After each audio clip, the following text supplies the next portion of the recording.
Hi, it's Nicole and today I'm going to be doing my June wrap-up. I'm really sweaty and disgusting right now and I have the window open to keep it cool, but that also means there might be a lot of noise from cars and stuff from outside, so I apologize for that, but that's how it is. So, in June I only read 2 books. I have no idea how people read loads in the summer, and I guess most people have loads of extra time in the summer, but I always find that that's one of my busiest times of the year and I get very little done reading wise or for myself really. The summer feels like it's largely about other people and other things and it's just really busy, so I didn't expect to get much done in these next 3 months anyway as far as reading goes or anything else really, but all that is beside the point. What I read in June was James Baldwin's Dark Days from the Penguin Modern collection.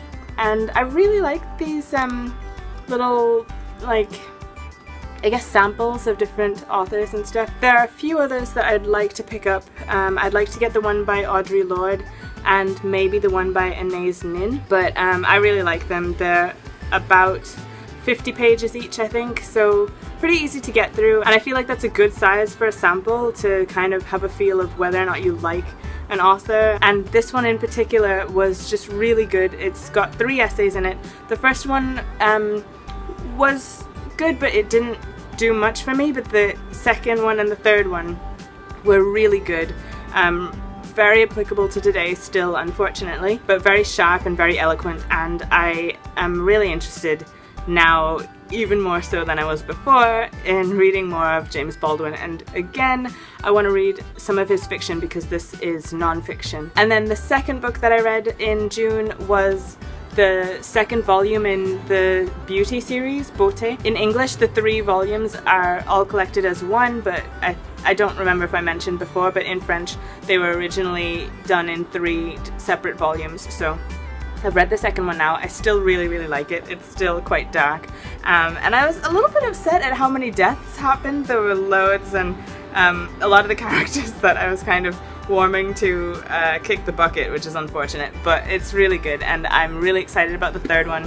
I hope it ends better than Miss Touche, which again is by the same team, and I really loved the first 3.5 books in that series, but I just didn't like the end of it very much. I didn't feel like it did the story justice, so I'm really hoping that this one ends well with that 3rd volume.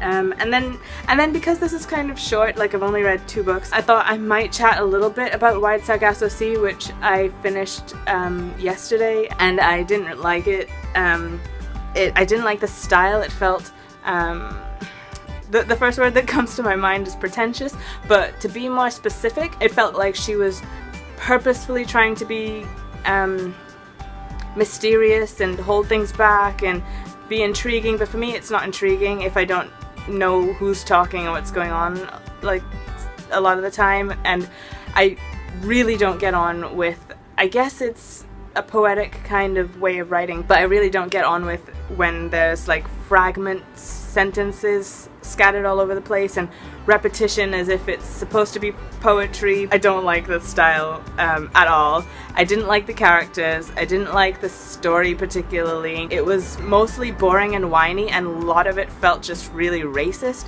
so it was really hard to see many positives in it, and I didn't feel like it was worthwhile. By the time I got to the end, there were some worthwhile bits and commentary on how women are treated was throughout the book and stuff, but the racism just made it really hard to feel sympathetic to the character's plight. It made it hard for me to, I guess, connect with anything. For me, it didn't feel like it was just these characters' perspective. For me, it felt like it was also the author's perspective, and maybe I'm wrong on that, I have no idea, but that's what it felt like to me, and that was part of why I didn't enjoy it at all. It did get marginally more tolerable and interesting at the end, but by then it's just too little too late.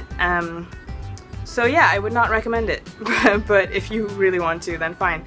It's kind of a shame that, like, I never really intended to read Jane Eyre, which is what this is kind of a spin-off of, and this makes me feel even less inclined to, and I feel like that's a really bad result, but well, there we go. Maybe I will read Jane Eyre Anyway, I don't know. And then I thought I would mention that my family is up at the moment. They've come over to visit me in the UK, and I spent the weekend with them in London. So I went down and showed them around a little bit, and now they're back up north with me. But when we were in London, we visited FOYLES, and it's the first time I've actually ever been to the FOYLES in London, and it was absolutely amazing. I wish I'd thought to take some video or something of it, but I didn't, and also I didn't have any battery power on my phone, and I just had no way to charge it, so that didn't happen. But I think I will at some point, because it was huge and it had so much selection of so many different categories, and it was just a magical experience.